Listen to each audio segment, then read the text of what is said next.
uh, we have a quorum today. I'd like to welcome everybody to the October meeting of the Lane Regional Air Protection Agency Board of Directors. And welcome. I'd like to call the meeting to order. Heather, would you please call the roll? Yes, Chair. Chair Saxon, Here. Chair or Vice Chair Lovell, Here. Director Cutchin, Director Hensley, Here. Director Keating, Here. Director Johnston, Here. Director Plummer, Here. Thanks. right, and Director Pictionary is excused. Great. Well, welcome everybody, and thanks for taking time out of your busy schedules to be here today. I guess first thing on the agenda is, are there any adjustments to the agenda today? Sorry to interrupt, Howard, but Brian is in the waiting room, it looks like, as an attendee. Oh, okay. Thank you all. Let him.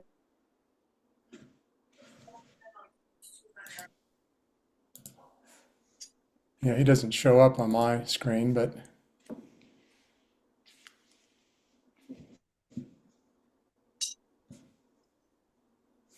okay. Well, we'll I'm get him here. into. Okay. Oh, okay. Great. Okay. Thank you. Okay. Again, are there any adjustments to today's agenda? Anybody? Okay. Hearing none. Next item on the agenda is public participation time, limited to 3 minutes. Heather, are there any members of the public that would like to comment on an item on today's agenda? No, Chair, there is not. There's staff, but no one from the public. Okay, thank you. And with that, I assume there's no members of the public that want to comment on a topic not on today's agenda. Is that correct? You are correct. Okay, very good. All right, we will now move on to comments from the board. Do any of board members have any comments today? Yes, Matt. Trying to unmute. Just a message of appreciation to Travis Knutson and Matt Swanson for joining Director joining DEQ and EPA leadership who visited Eugene. Senator Manning, Councilor Groves, and myself were in attendance, and what I'm alluding to is the J.H. Baxter briefing, and it was great to see LRAPA in attendance. So thanks so much, team, for coming out. Great. Thank you for those comments, Matt. Anyone else have any comments today? Okay, thank you. We'll move on to the next item, which is approval of the minutes of the meeting from September 12th. Are there any comments or correction? Or I should first entertain a motion. Is there a motion to approve the minutes? Chair, I move to approve the meeting minutes from September 12th, 2024 as presented. Second. Is there a second? Seconded by Councilor Keating. Are there any corrections or comments on the agenda? I mean, excuse me, on the minutes. Heather, just one minor comment. Under the board comments, it was written that Mike Fleck, director, was absent from the meeting. I think it's probably more accurate to say that he was no longer a director as a result of the recall election in Okay. Cottage Grove. All right, I'll note that change. Thank you, Chair. No. So anyway, are there any other comments, corrections, adjustments needed to the agenda? Hearing none, call for the motion. All in favor of the minutes as presented, say aye. Aye. Aye. Raise your hand. All opposed? Any abstentions? Okay, passes. Thank you all. Is Jim Daniels on the call? Yes, Chair, I will promote him to panel.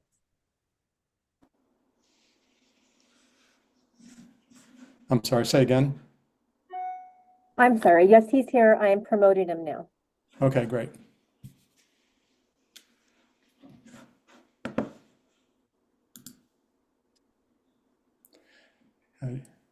Jim, you're on if you'd like to present a report from the Citizens Advisory Committee. Okay. Not getting video, that's okay. So not a lot with that last meeting. We largely talked about renewing the permitted source survey for this year. And email has been sent to all the permitted sources inviting them to fill out the survey. And next meeting, we expect to take a look at the results and compare them to previous years and should have something for you on that. And that's all I have. Okay, well, thank you for that report. Do any members of the board have any questions or comments? Here, Howard, I'll just indicate or mention that since that email's gone out, we've seen over it's been a couple days since I've looked, but we've had over 30 responses to that outreach to industry sources for their response and feedback. Okay, great. Thank you. Jim, thank you for the report, and thank you for members of the advisory committee. We appreciate all the time and input that you give to the board. So thank you. Welcome. Okay, moving on, Christina, would you like to provide a update of our finances, please? Yes, thank you. I can't see myself on the screen. Can you hear me? Yes, you're coming in Okay. fine. Okay, good. Well, I won't worry about not being able to see myself then. First, we want to look at July financial update and August financial update, but first we'll look at July. It's the beginning of the fiscal year, so we've just begun spending towards our budget for this year. So there's really nothing noteworthy to talk about on this one. It's pretty typical. And yeah, so I guess I'll entertain any questions or comments about the July financial update. I'll just chime in. Heather, do you have that up and available so we can share it on the screen so it's there for us to look at? If you don't Sure. have it, I have it here and I can share it. I've got it. Hold on just a moment. Thank you.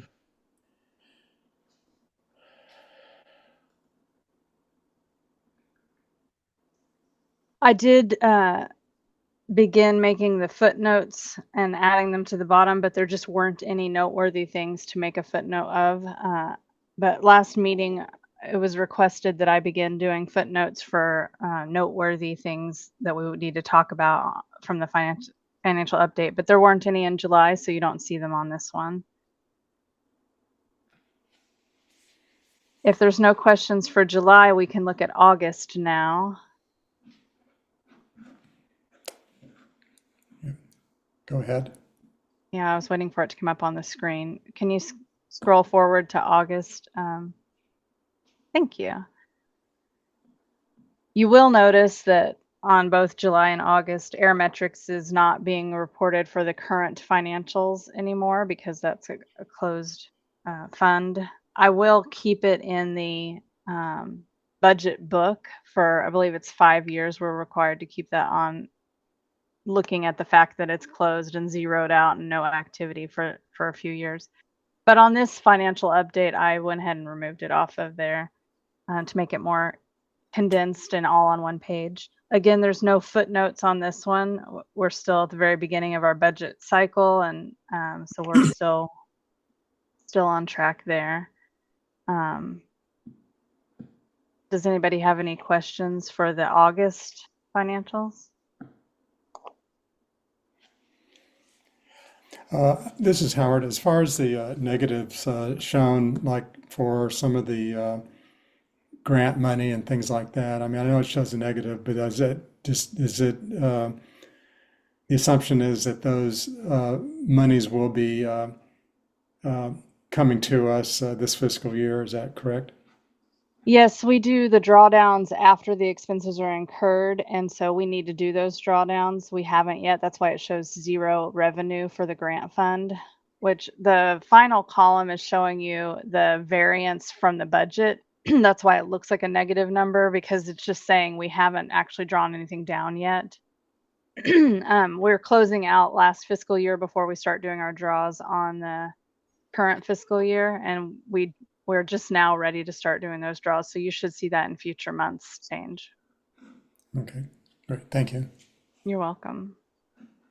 The column that's the most important to look at is the blue column, that the year to date as of August 2024.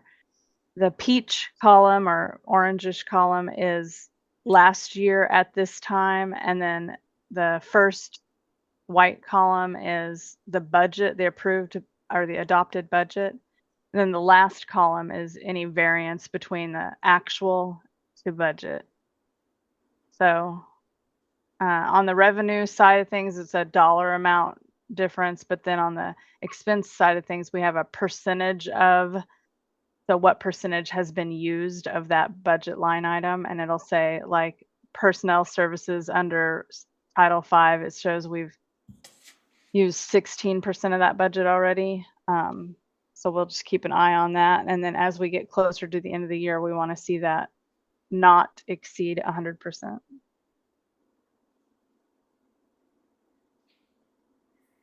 I will say that we just went through the process of reviewing our payroll allocation numbers, and we have adjusted everybody's payroll allocation percentages to reflect what they actually reported last year. So we've trued it up, basically. We took the actuals that they reported on their timesheets and looked at what we predicted for this year, and we've adjusted those payroll allocation numbers. So just to let everyone know, that has happened. We'll do that once a year.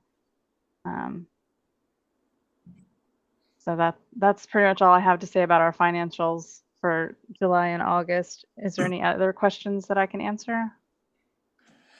This is Howard. I have another question.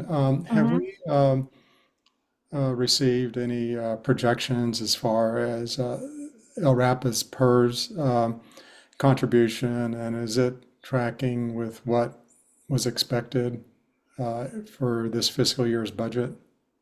It is tracking so far as we expected. The next incremental increase will happen and it will be effective July 1st of 2025. Am I right, Colleen, on that?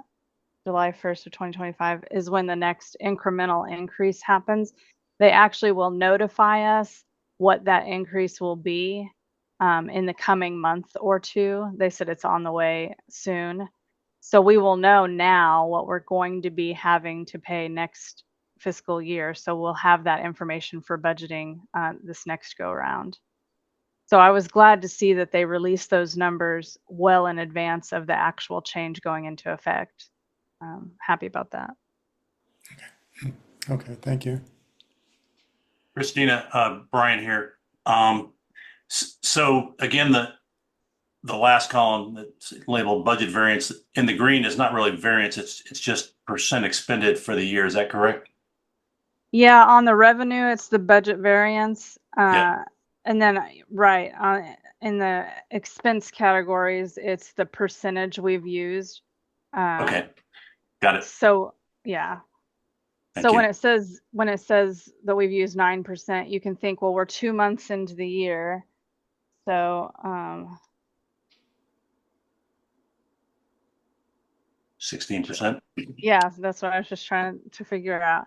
So as long as we're kind of on track with where we are in the year, then we're good. And you can see many of the expense categories are 0% right now, Yeah. and that's typical this early in the fiscal year. Thank you. You're welcome.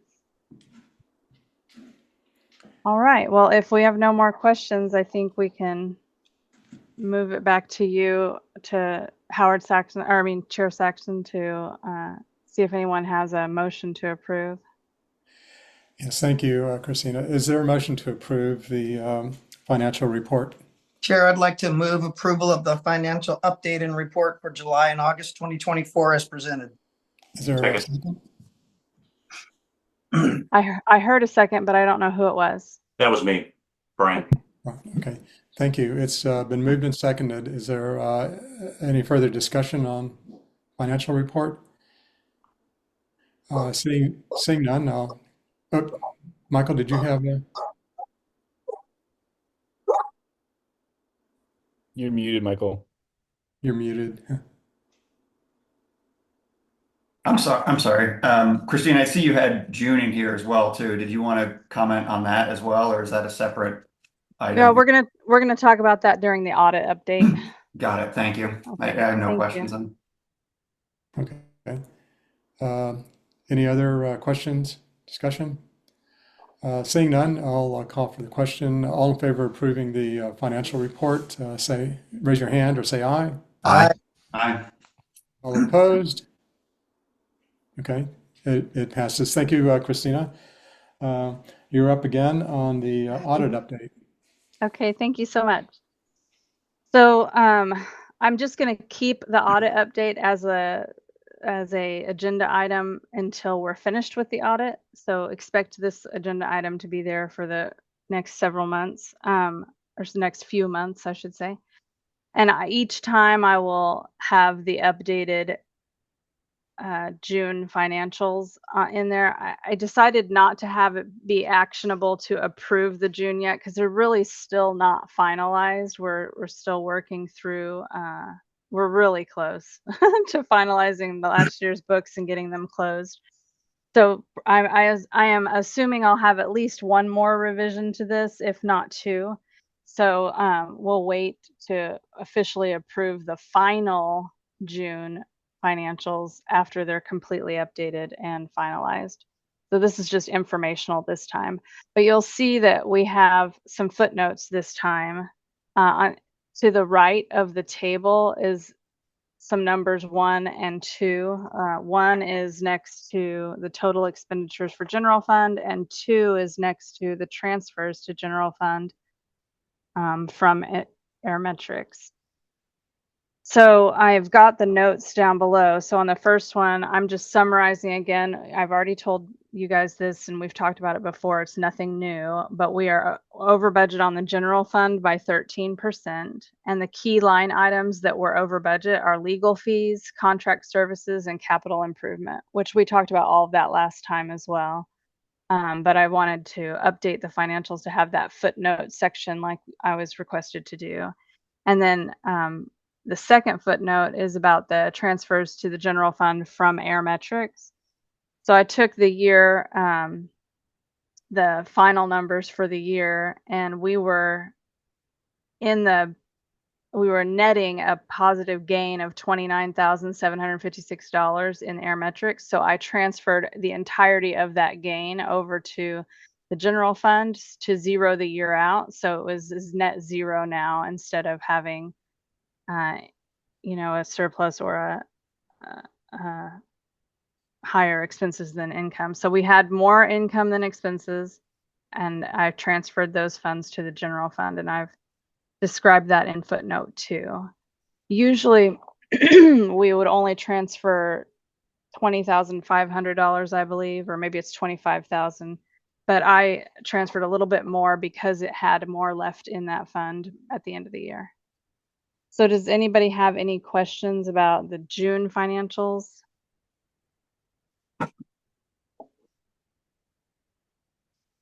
I will note that as far as the audit is going, we are just getting started. On Monday, two folks from Eisler will come over and interview the finance staff and Travis and just talk to us about our internal controls and our processes that we have in place for maintaining internal controls within the organization.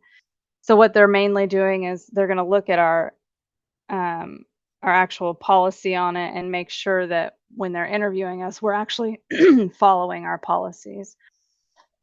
So that's happening on Monday, this coming Monday. And that kicks off the audit season. So I've been uploading documents to the audit shared drive and working through the requests that they've given us of things to look at. And it should be in full swing by next meeting. I should have much more to say about the audit, but that's all I have to say today. Michael, go ahead.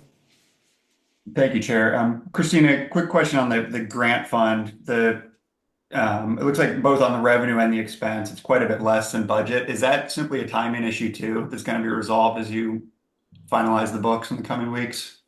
So actually, no, it's looking pretty close to what it's going to be.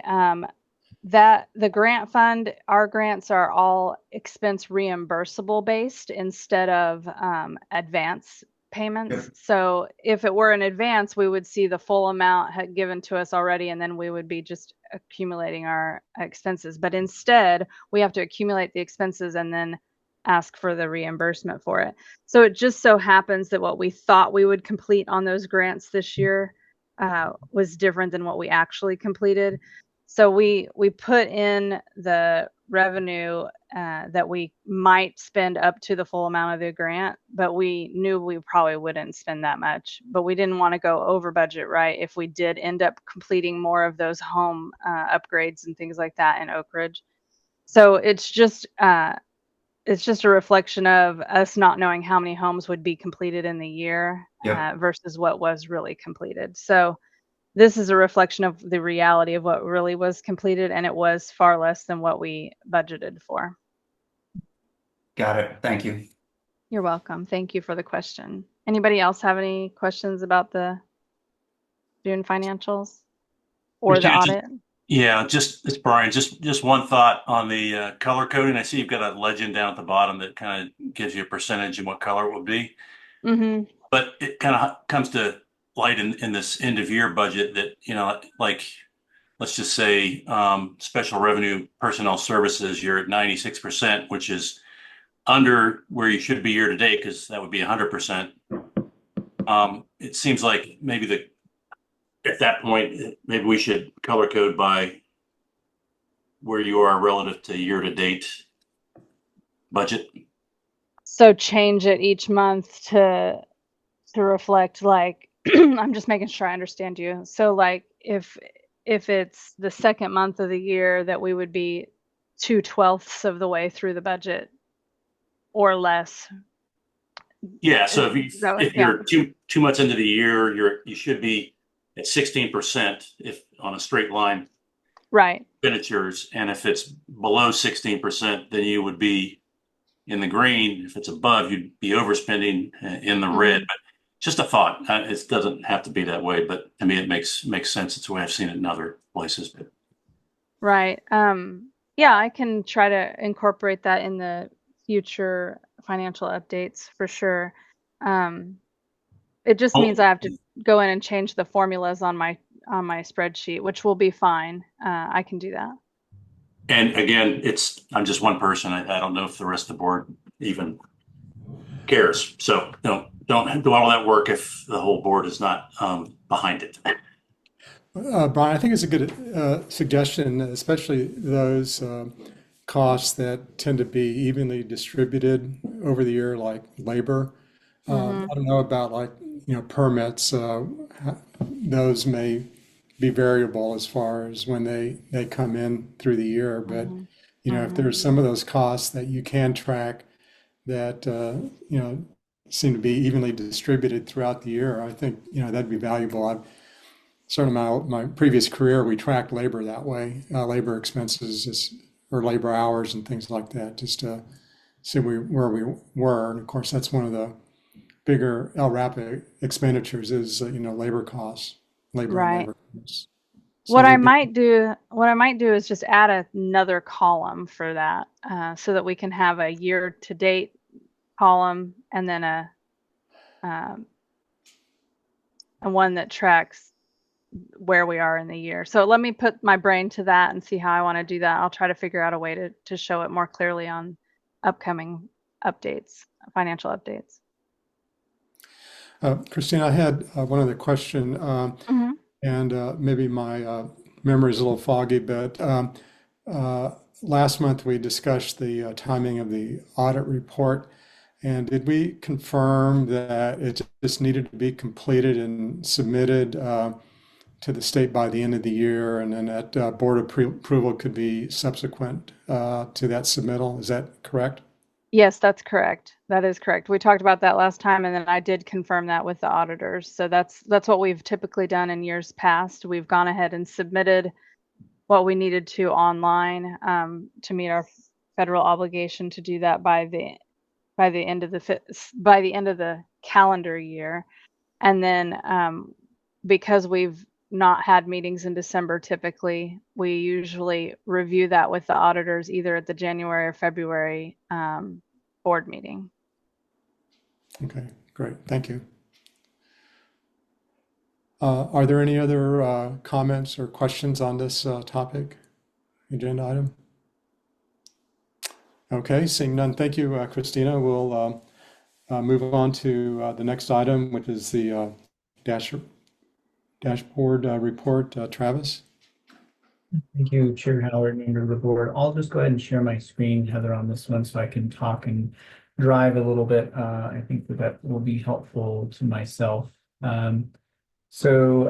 Unfortunately, Zoom is just one of those things where when you do share your screen, it's really challenging to see hands that are raised. So please just unmute your mic and chime in with questions as they go through this.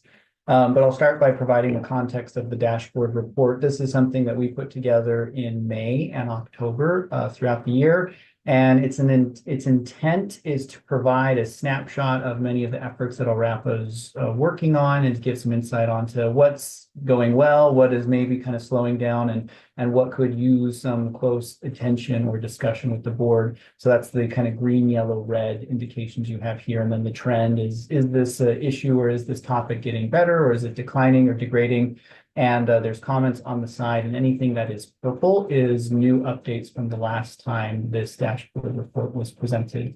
So on the National Ambient Air Quality Standards, reporting that the 2023 ozone season was complete for Lane County. We were able to meet our standards under the National Ambient Air Quality Standards. Ozone season is essentially a summertime season as it gets hot, and we see a lot of UV radiation from the sun that can combine or undergo a chemical reaction with some of the emissions and VOCs that create the smog or the ozone. But for this season, we were below these standards. No updates on the next two items, which is essentially compliance with the annual PM25 standard and the 24-hour PM25 and PM10 standard.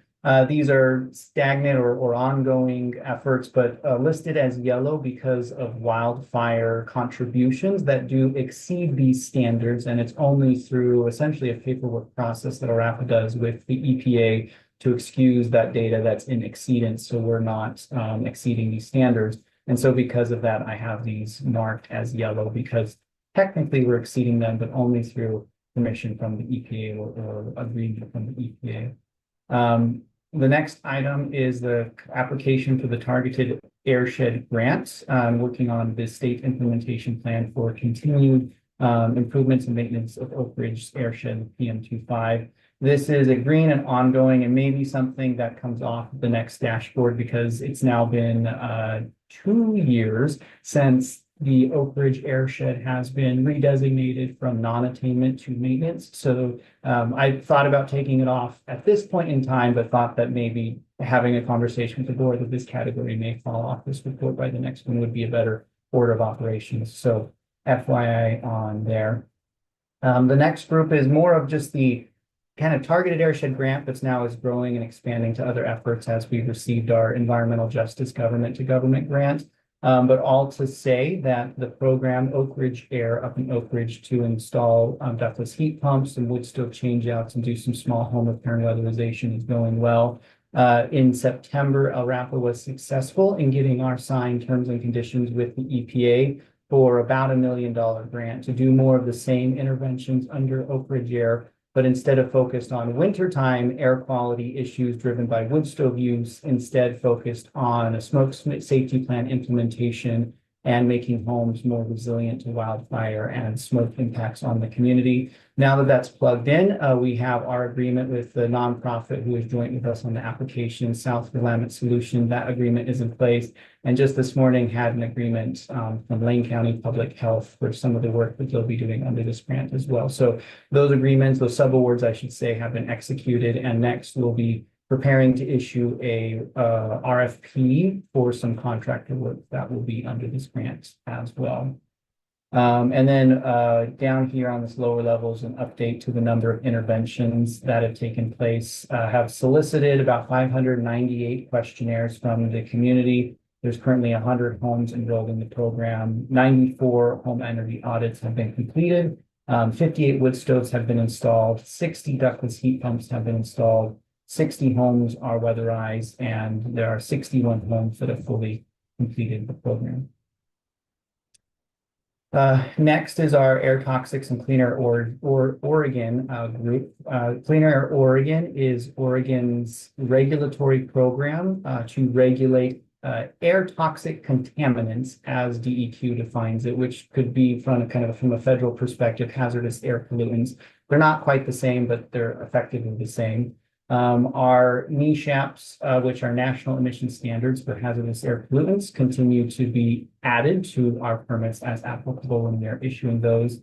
We continue to do our long-term air monitoring for hazardous air pollutants at the West Eugene site. One note here is that the data of that air toxic data has been compiled through 2023 and will be on our website here in shortly. Matt Sorensen, our public affairs manager, with Lance Childs, our technical services manager, are working on that and getting that webpage updated. Another note that I think is important to point out here for the board is this little section here. We had in 2022 moved a second air toxic monitoring site that we had in the Amazon Park area. We moved that to Oak Ridge for a summer and a half or a year and a half to get some air quality data on hazardous air pollutants. More recently, we moved that to Springfield, and we'll continue to run it through this calendar year at Springfield. However, DEQ is essentially where some of that support for that second air toxic hazardous air pollutant or air toxic sampler comes from, and DEQ has indicated that support is ending. So we will be losing the second hazardous air pollutant monitor that Lane County offers or has ongoing, and we'll be only having the single hazardous air pollutant sampler over at the long-term sites in West Eugene. We were very fortunate to have that auxiliary hazardous air pollutant monitoring sites. There's only 9 in the entire state, so having 2 of them in Lane County was a real boon, but that is a resource that DEQ has indicated to us we will be using in the next calendar year.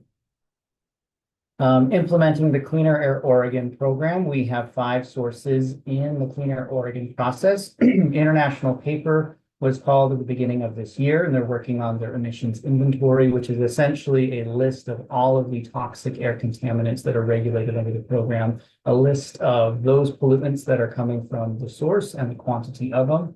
Hexion, another source that is in Clean Air Oregon, has submitted a level 3 health risk assessment to us in September of 2024. So this is an approach under the program where the program is designed to look at the quantity of hazardous air pollutants that are going into the air and what's that potential health risk to nearby communities. And that is understood through a risk assessment, which Hexion has provided to us and is currently under review. Emerald Forest Products 1 completed their level 3 risk assessment in July 2024, and we're moving forward on adding some of those permit conditions to their permit. Pacific Recycling was called into Clean Air Oregon just recently in August of 2024, and then a new one that has just been added because it is a new source. Any business that wants to establish air emissions or establish business and create air emissions over the threshold in the state of Oregon is required to go through the Clean Air Oregon program. And so USD Clean Fuels, which we'll talk a little bit more at the director's report about, that is a source that is going through the Clean Air Oregon process, and we'll have that process completed before that permit is able to be issued as required by the Clean Air Oregon program. Moving on to the agency administration.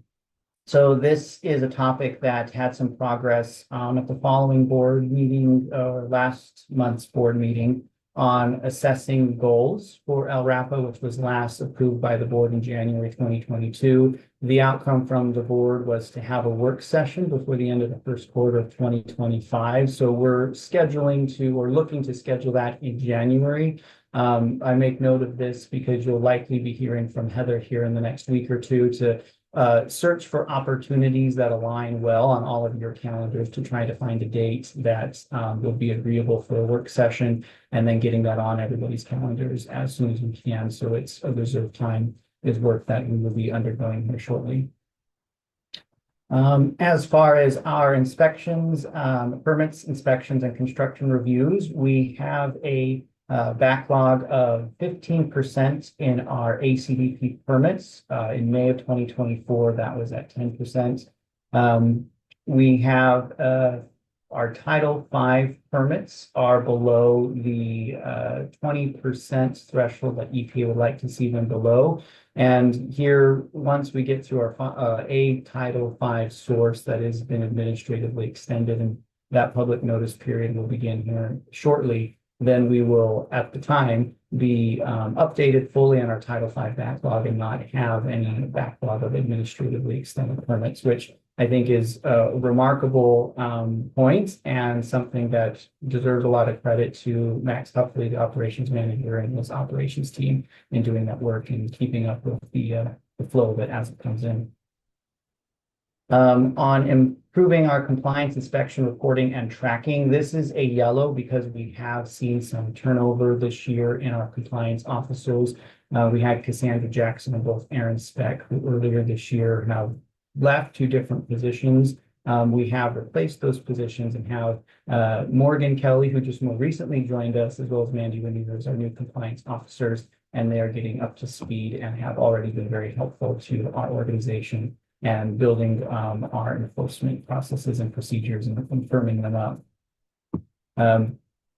For maintaining industrial source rules, this section of blue here is an update because over the summer, or purple, I should say, the board approved some rule changes that are updating LRAPA's rules to align with some rule changes that the Oregon Department of Environmental Quality made. The board approved those hearings, and those changes are on their way to be incorporated into the state implementation plan. And the next item on the line site that we will be working on is earlier this year in March of 2024, DEQ updated some of their rules relating to GDFs, which is a gasoline dispensing facility. So we are now tasked with updating our own rules to align well with DEQ's rules. We're in-house working on that rule change and making a consideration of the approach that we want to do in terms of adopting DEQ's rules by reference, which will make things more simple to, if DEQ changes the rules, we will be referencing them, or we keep to our own rules and just align them and go through rulemaking processes each time they adjust the GDF. So still internally reflecting on that, but that's our next line of action that we'll be working on.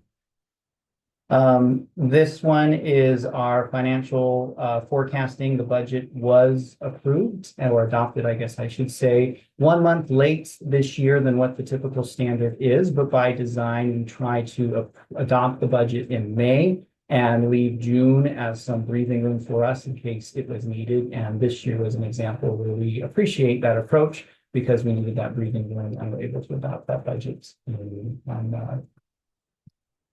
on maintaining full staff and promoting staff engagement, a positive work environment to foster program stability. A lot of this is focused on some vacancies that we have filled. I already mentioned the 2 inspectors positions that we have replaced.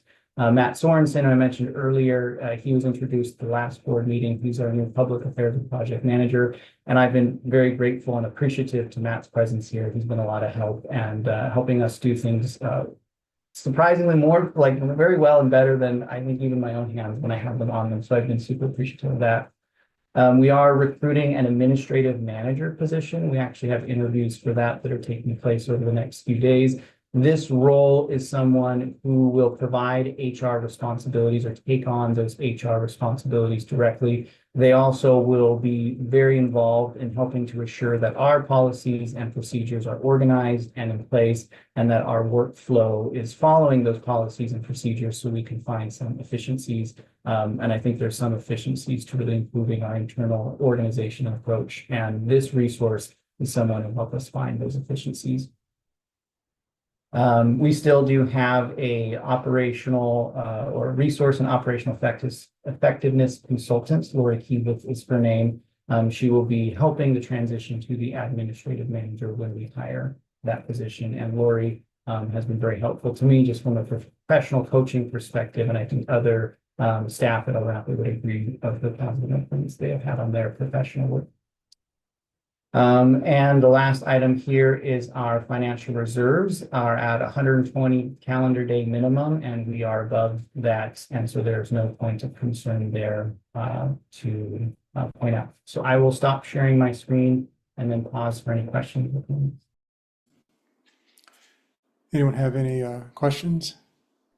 Yeah, I have one, Travis, on the PM, lowering the PM average annual. And there's also a daily that didn't change at 35. Is there an impact after a certain number of daily violations that something happens with attainment, or does it not impact attainment at all? It does. We the 24-hour standard, which I just promoted Lance to panel because he'll be sharing on the next update, but he's going to be a subject matter expert that I lean on here.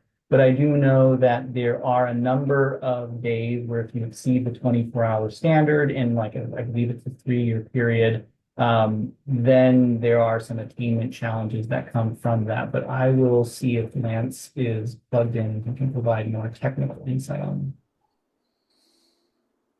Yeah, sure, Brian. So on the annual standard, it is a 3-year average. Travis is correct. And so we have kind of have to meet an average of the 3-year annual average, and not including wildfires, we have no problem. But with the wildfire smoke, there are some issues. Looks like all of the areas that are in Lane County will meet that, will be in attainment when they actually make that standard final, because of the exceptional event requests we're able to make to exclude that data. And so we shouldn't have any issues currently with meeting that annual standard or the daily standard for that matter. Could you, Lance, talk a little bit about the daily standard and the sort of what's the take home of expectations of meeting that daily standard on the EPA's perspective? So the current standard, the previous standard was 12 micrograms per cubic meter. This is for PM 2.5 for the annual standard. They lowered that standard to 9 micrograms per cubic meter, and that average comes over a year. They actually average each quarter separately and then average those, so it does affect things slightly differently if you have a real high quarter, like during homewood heating or wildfire season. And since that's a new standard, the EPA looks at all the areas in the United States and where they project they will meet or not meet that standard. And so they have a kind of initial list of sites that they may have concern over. And then if those sites, currently they're going to be looking at 23, 24, and 25 calendar year data to get that average. If an area is in non-attainment after that, they look at that data, then they will be put in that non-attainment area, just like Oak Ridge was for the daily standard for PM 2.5. And then that's, assuming Eugene and Oak Ridge and other areas in Lane County meet that standard at that time, then you sort of get let off the hook a little bit. You can go over the standard and maybe go back down under the standard, but you're not penalized until they look at the standard again. And so this is kind of a critical time for all these areas that want to meet the standard. They have to meet it by the end of 2025, or they're kind of on the hook for being some extra oversight from the EPA. Thanks, Lance. Sure. Hey, Chair, David Lovell here. Hey, Travis, just out of curiosity, is there any early data to the monitoring system you put up in Springfield? Just any epiphanies? I'm just curious. They'll look to Lance on that one too. Okay. Yeah, no, nothing that's out of the ordinary. We don't have any code official data yet, but DEQ always lets us know if they see something that looks out of whack. We had that issue a few years ago over our 99 site and weren't able to figure anything out other than maybe somebody had a meth lab close that we were catching stuff from, but it didn't continue. But we haven't seen anything out of the ordinary at the Springfield site. Yeah, good. That just kind of puts to rest some of the complaints that I had early on about from a certain individual about Weyerhaeuser. So thank you. I appreciate it. You bet. I have some comments about the second air toxics sampling equipment, and I know that it was kind of set up as kind of a mobile unit, so you can move it around. I guess I'd be interested to know what would the annual operating costs of that would be, and I guess I'd like to see an assessment from staff as to what effect or impact that might have in LRAPA having understanding of air toxics. I know that when you headed over Amazon Park, and now I guess it's Springfield, you didn't see anything out of the ordinary, and at least with respect to Amazon, I think I remember that a lot of those air toxics was more associated with mobile sources, cars and things. But I guess I'd like to just have a little bit understanding of your assessment as to what impact that might have. I'm kind of a data junkie, just from my previous professional life. You can never have too much data, but how useful it is, I guess, is is a primary question. And then I guess I'd like to know too, what's going to happen to that equipment? Are you going to mothball it, or is it going to be available, say, if there's a real concern about an existing source or a potential new source? Can you mobilize that unit to do some short-term air toxics measurements and things like that? Sure. So I'll try to answer all those questions here. The cost as of a few years ago to run a air toxic site when it's sampling all the pollutants we're looking for, which is VOCs and SVOCs and aldehydes, some heavy metals, is about $120,000. And the majority of that is lab work. And that's where the crux of the matter is DEQ's lab is really overtaxed. And so, we could continue to run the site. The sample media that they use isn't that expensive, but it's the lab work. We did run one or 2 years back in 2015, I think, where we actually paid another lab to do that. And it was expensive, and that, I think the board, we saved up money over 3 years to do that. And so the cost is pretty significant. And DEQ wants to, use those resources other places in the state.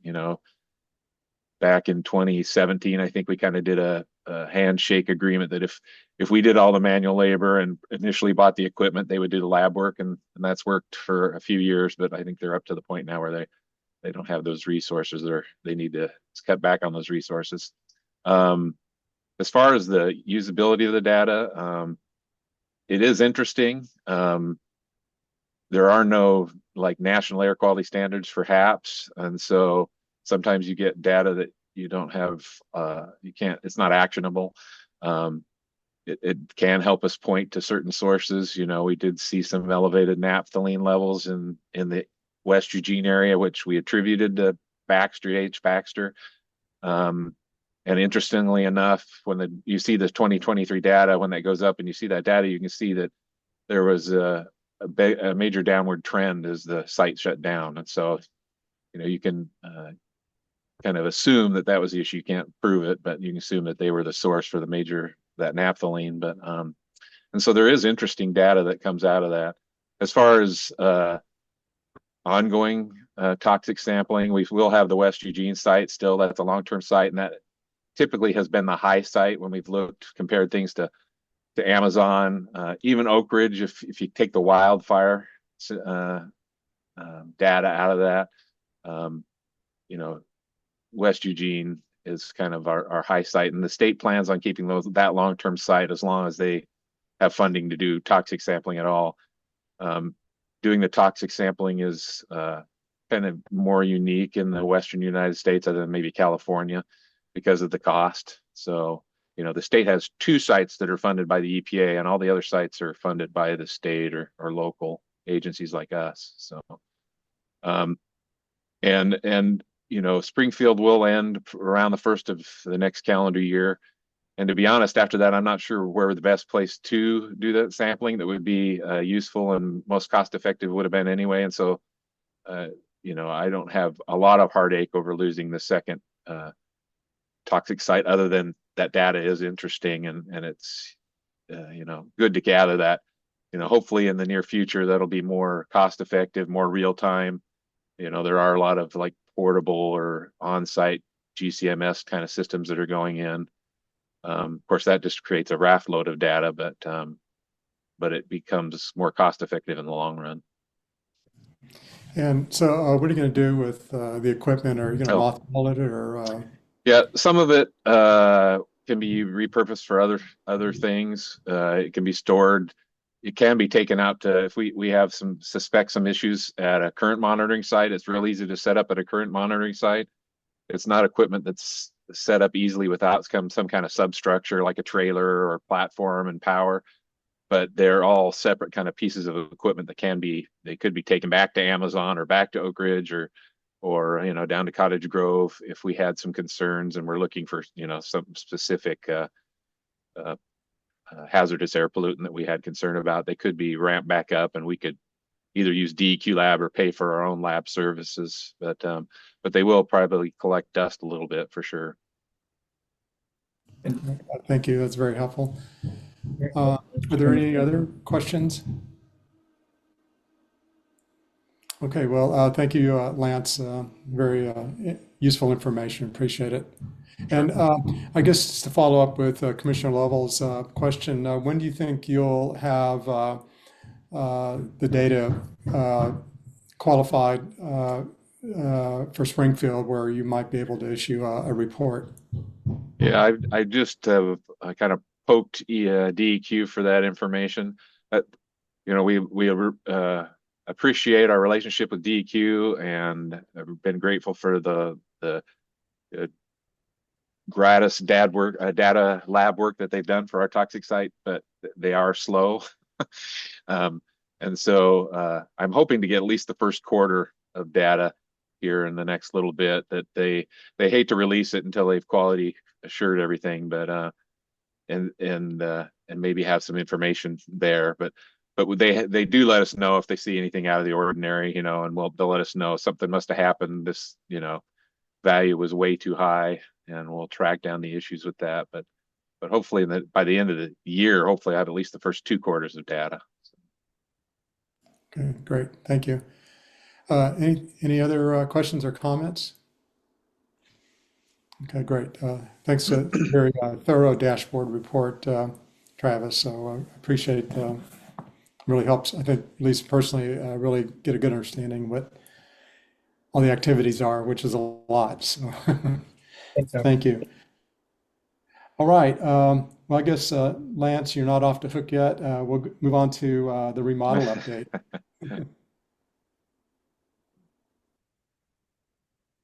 So I can start this, Howard, and then Lance, Sure. I'll let you kind of fill in the details. But for one, I need to express some deep appreciation and thanks here in this setting to Lance, who is taking the lead on this work, the project remodel. He and I are together on it. We go to weekly meetings with our general contractor and GMA, the architect, to check in and go over questions.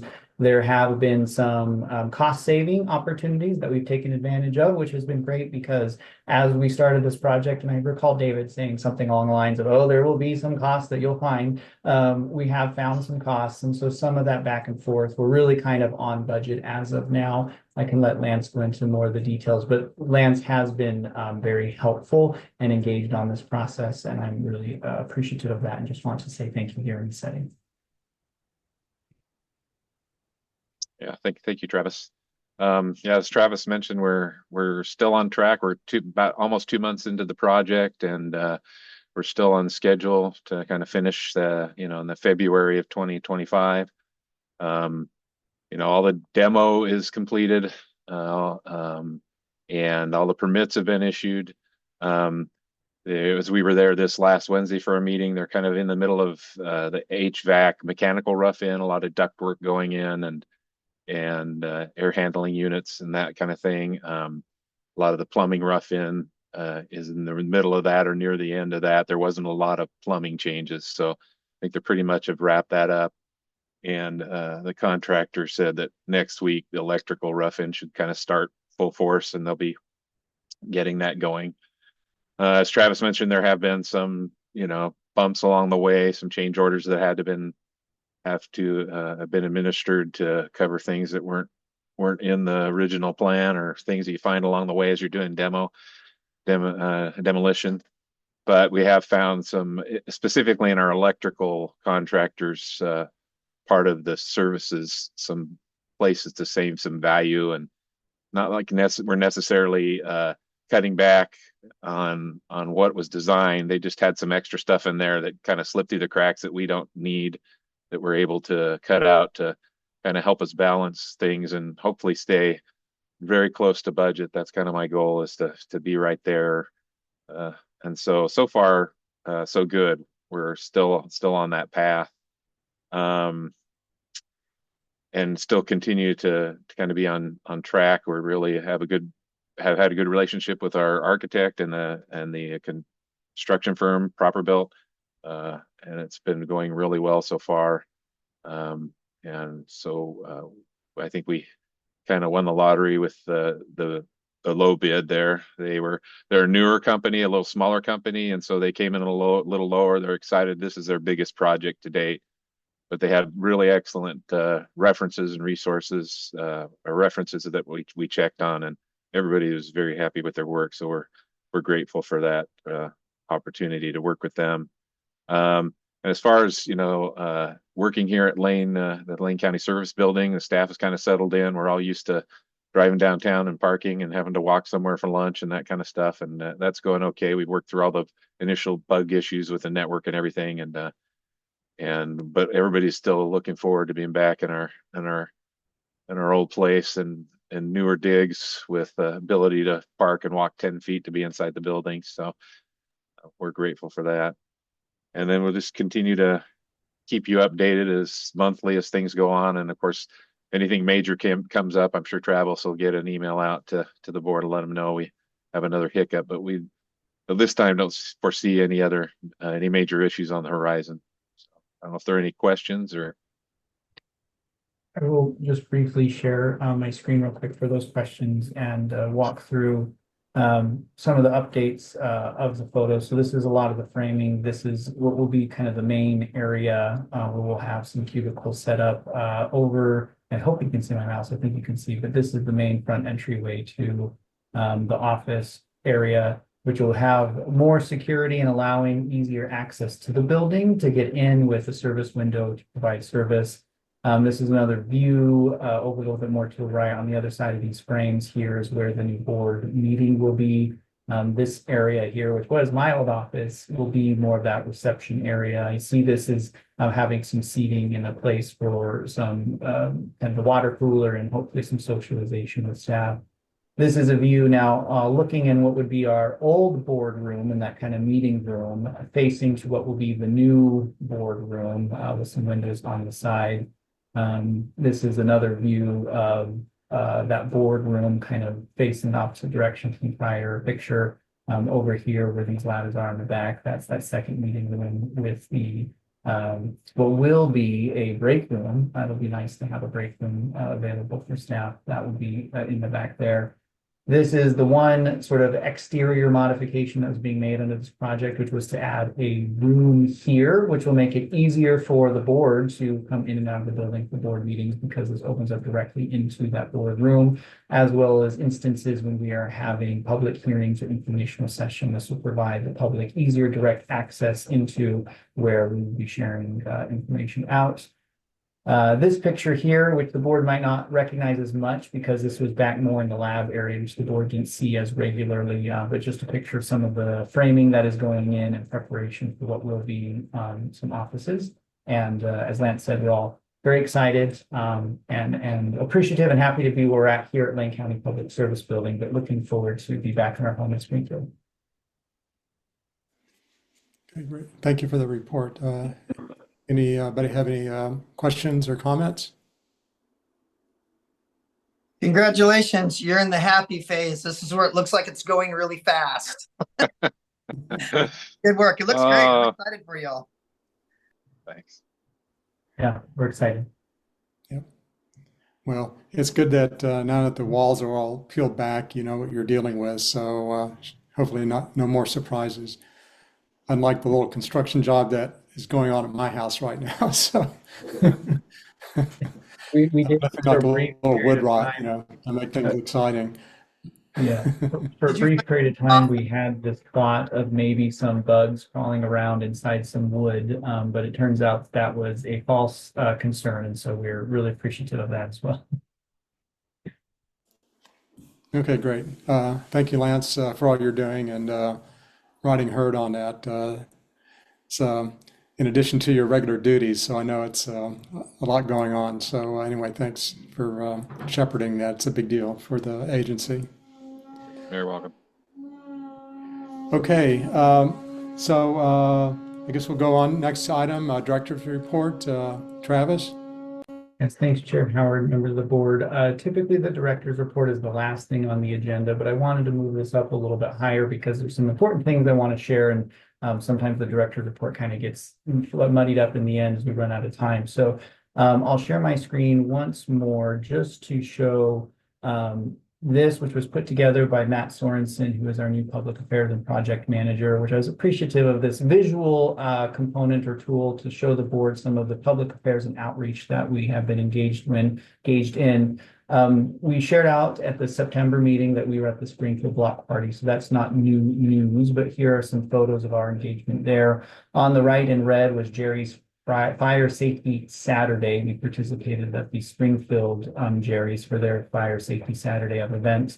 And I just want to also express my thanks and appreciation to Matt Sorensen and Amanda Atkins, who have really taken on this work that prior to my role as executive director was my kind of front and center effort that I would spend some time on.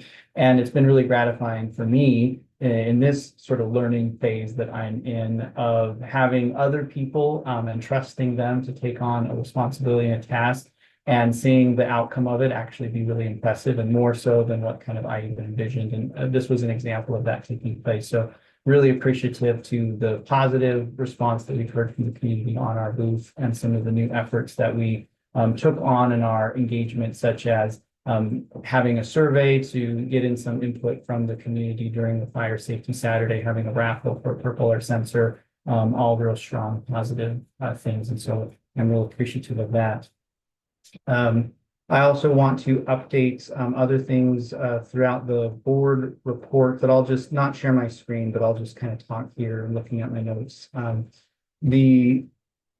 Matt mentioned in his comments at the start of the meeting some expression of appreciation for LRAPA's attending Casey Sixkiller, who is the regional administrator for Region 10 of the EPA. They had a press conference out at JH Baxter updating on some of the actions that the EPA is doing in their cleanup of the site. We did attend that, and thank you, Matt, for the reminder at the last board meeting that this is important that LRAPA have a presence there. And that went well. We also engaged with Casey Sixkiller later that afternoon. He came to the Lane County Public Service Building where he met, I think, David, who met you there at the start of it. We talked about Lane County's community change grant that was awarded over the EPA, as well as LRAPA's environmental justice government to government grant. It was a good discussion, a panel discussion, and some reflections on some of the current regulatory air challenges that exist at the moment, which a lot of that focus was on wildfire smoke and the expressing the idea that the EPA has these national ambient air quality health standards, but wildfire smoke exceeds those standards. And while there is a regulatory process through the exceptional events approach to not negatively impact the community for these events that are outside of their control, the community is still exposed to these air emissions and still having to live through those instances of poor air quality. And so it was a good discussion and reflection on where the EPA's role in having a federal agency to federal agency conversation with the U.S. Department of Agriculture, and underneath that, the U.S. Forest Service, on shared actions and efforts to tackle this problem we're seeing here in the Pacific Northwest. So that went really well. Also related to J.H. Baxter is the cleanup that is on site of the facility by the EPA. LRAPA has been engaged with the on-scene coordinators as they prepare to do their cleanup work, which they are facing a pretty significant challenge of asbestos abatement of asbestos on that site. So we worked closely with the coordinators to understand what their needs are and what parts of our rules from an asbestos regulatory perspective are more hindering than helpful in helping to clean up this environmental hazard. And so we have LRAPA's approved a variance to some of our regulatory requirements that don't make sense for the task that is tearing down all the tank farms and the retorts that have asbestos, all the piping that has asbestos. So we work with EPA to provide some flexibility so they can get that work done. I also want to share out that outdoor burning season was delayed from October 1st to October 15th. And then just yesterday, we heard from the Lane County Fire Defense Board and ODF. They have extended that closure for fire concerns through October 31st. So the fall outdoor burning season for the regional municipalities essentially was closed all season. Starting November 1st, assuming the fire authority is in agreement, outdoor burning will open for kind of the unincorporated portions of Lane County, with the spring season not resuming until March 1st. I also want to share out that Derek Bowen, who is a field tech here at LRAPA, he passed his 30 years with the organization. In this virtual setting, we have like a form, a certificate that Howard, I'd like your signature on, but you and I will have to meet up for coffee or something in person so I can get your signature on that, as well as another item we'll talk about here during the board meeting. And then finally, I do want to spend a little bit of time talking about some engagement efforts that LRAPA has been involved in related to a permit application that we've received that the community is interested in, which is USD Clean Fuels. This is a business that is proposing to transfer fuels out in the Train Song neighborhood along the Union Pacific Railroad. LRAPA has heard from a number of community members who are concerned and have questions about this process and LRAPA's involvement in issuing a standard ACDP. There was a community event held October 7th by the Active Bethel Community Neighborhood Association, as well as Beyond Toxics. LRAPA participated in that meeting in a listening mode. Our public affairs manager, Matt Sorensen, and our permit writer for the source, Beth Erickson, attended that meeting just to be listening. I felt it was important that LRAPA was in the room to hear the perspective and the questions that were raised by the community as we prepare to do the work, which is working on the air contaminant discharge permit application that was provided to us. Also, the source is asked that we go through a public hearing process for this permit. So our typical as defined by rules process for public engagement will be a little bit different for this particular source.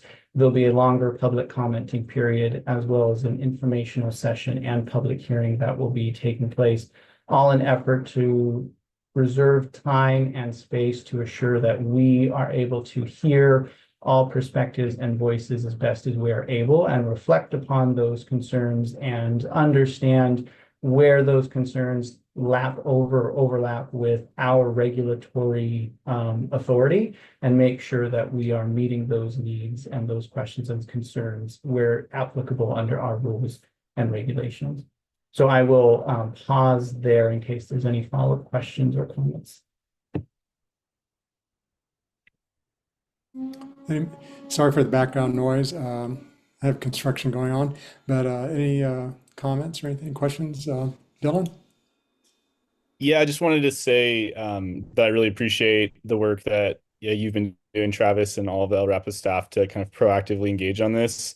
As I'm sure you all know, West Eugene is kind of a disproportionately impacted community that's been struggling with environmental justice issues for many years, kind of predominantly with the J.H. Baxter plant and the pollution associated with that. So I think it's really important that we're engaging with this from the beginning. And I think it's great that you all attended the Beyond Toxics town hall event. And yeah, I look forward to staying engaged and kind of hearing updates as this moves forward. And then I also appreciate the extended public comment period and public hearing.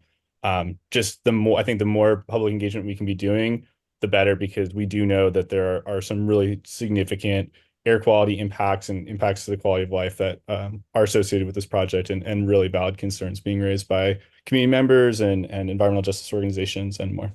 So yeah, thank you. And I look forward to continue to stay engaged on this effort. And thank you, Dylan. I'll just mention that our plan is, as we begin to unroll our public engagement process, the board will be updated on all of those items, such as when the public comment period begins, the time, date, place, the public hearing, and that communication will be ongoing.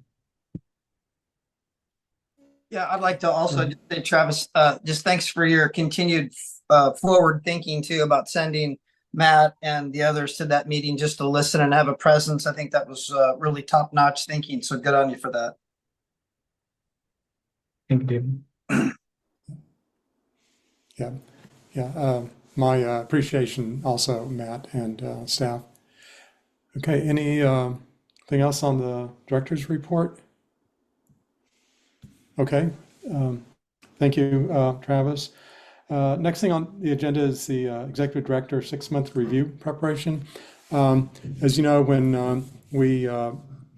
the board hired Travis as our executive director, part of that agreement was that the board would perform a 6-month performance review. And gosh, it doesn't seem like it's been 6 months, but time flies. But here we are. And so Travis and I had a discussion about this a few weeks ago. And so what the process will be is that Travis and staff have created a performance review form that directors may use. I will say, that was created as a convenience, but you're not obligated to use that. But we want to get feedback on Travis's performance during this interim period. Included in the board packet was attachment A of the contract, which had performance metrics that we as a board attached to that contract when we selected and hired Travis as director. And so that document should be at least one of the things that you should look at in conducting the performance evaluation, and as well as any other perspectives. And again, we put this form together as kind of convenience, but don't feel obligated that you need to confine yourself just to using that. I think the important thing is to get good feedback that ties into those performance metrics, as well as any other observations that you care to share. Travis, we hadn't had a chance to talk too much about the process, but when we did recently anyway, but when we did talk, the thought was that the feedback would be anonymous, that it would be submitted. Travis, did we decide who was going to get that? Was it going to be Heather or? So, Chad, I can elaborate on this. So Okay. the process, whatever the board, each board member chooses to use to provide their feedback, be it the form or some other metrics. Lori Kevith, who is the employee resource consultant that we've hired to be a professional coach to myself and others here and help with some of our change in leadership. She will take that feedback and she will kind of aggregate it into a single thing for the board to review and reflect upon. And that will be provided from her. Okay. And Travis, when we talked, I'd asked, to get with her to see what deadline we needed to get feedback from the board so that she would have enough time to aggregate the comments and get those distributed to the board in advance of the November meeting. So did you guys settle on a date? Yeah, so the board feedback, if they could be provided to Lori by November 1st. That will Okay. provide her time to have that, aggregate that, and then provide that back to the board with some time ahead of, a few days ahead of the executive session and board meeting on November 14th. Okay. And the intent is that the board would go into an executive session at our November 15th meeting to go over the aggregated feedback and have a discussion about that and provide our evaluation of Travis's performance as well as all the any areas that the board feels needs improvement or not, but as a kind of a standard performance review. Again, looking at those metrics that we'd established. So that's kind of the process. I don't think it has to be very very complicated. I think it's pretty straightforward. And the important thing is that all of us have different perspectives and come from different backgrounds, and I think that's very valuable in developing feedback. And so that's kind of the plan. Dylan, go ahead, please. Yeah, I just wanted to inquire too. Really looking forward to this kind of review process, and I'm just looking also maybe a little bit longer term to see if there's plans for like a 360 review to allow staff to have input. In my experience working with labor unions, one of the kind of big things we always advocate is for not just managers to get to be able to review other managers, but to have some kind of upward Yeah, looking feedback. So yeah, I just wanted think to kind of put that out there. yeah, I think this is the 6 month review consistent with the contract, but then I think there will be an annual review as all staff will go through, and I think at that time we would definitely want that 360 review to get again anonymous feedback from staff on for Travis's performance. I think that's extremely valuable, and we've done that previously to I would say a mixed result, but anyway, that was the intent at least previously. So, Travis, go ahead. Yeah, Howard, I may have had some bit of confusion or misunderstanding, but I have moving forward with a staff survey, and I have published a staff survey last Friday with requests that people provide their input on the survey by this Friday, and that will be provided to the board ahead of their review of this process. So perhaps I had a misunderstanding on that approach, but I have been taking those actions and those efforts, and that is something that will come before the board before next November. Okay, great, thank you. Go ahead, Brian. No, I was just gonna basically say what Travis did. I saw that he had included Survey Monkey. Um, So Travis, is it going to be able to, I'm trying to, when we get the results of the Survey Monkey, we'll see the questions that were asked of the staff and just a compilation of the results, the answers. Yes, Brian, the Lori Kivith will also be taking that staff survey, and I mean kind of multiple choice questions that will be just in aggregate, but then there were 4 or 5 open survey responses. And those will, I think the intent that I have it in my head and can certainly pivot based on direction and preference of the board is that those two will be kind of summarized in aggregate and provided to the board to make it an easy sort of capture of what everybody's saying, but then attached with that synopsis will be all of the raw data and feedback from the staff directly. So if the board has interest in reviewing the words as they were put by those responding to the survey, they will have the ability to do so. And it'll be anonymized as well. Mhm. Yeah, thank you. Any other questions, comments? Okay, well, I think as part of the communication to the board, once the feedback is consolidated, there'll be, I think, probably a little more explanation about the process and things like that, so that everybody understands, how we're going to proceed, and also the scope of the executive session, which will, we'll consult with our attorneys just to make sure that, we're in compliance with open meetings and what can and can't be discussed. So we'll provide that guidance to everybody. Okay. Travis, was there anything else we need to talk about on this topic?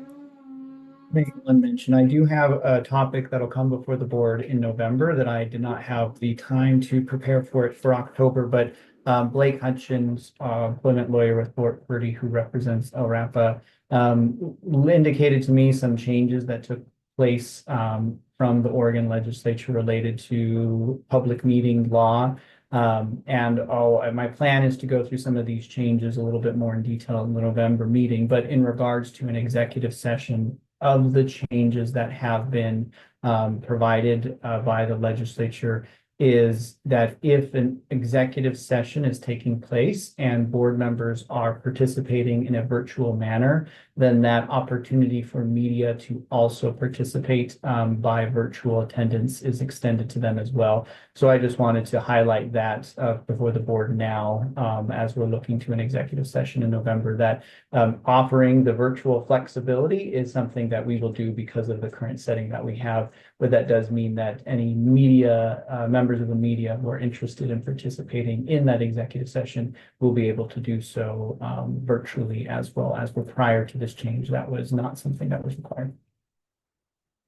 Okay, great. Thank you. Anything else on this topic? Okay, thank you. We'll move on to board service recognition. Did you already cover that, Travis?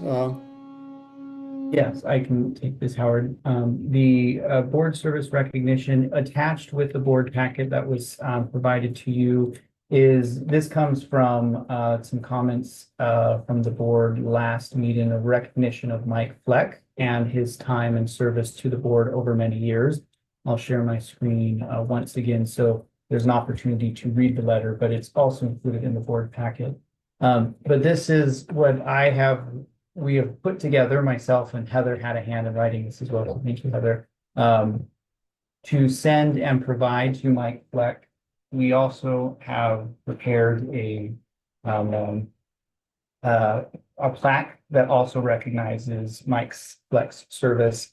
And so assuming or asking the board if the language here on the screen is agreeable to them, this is another item, Howard, that you and I will meet for coffee to get your signature on that. And then I will visit up to Cottage Grove to provide these to Mike Fleck and express my and the board's appreciation for his service to LRAPA.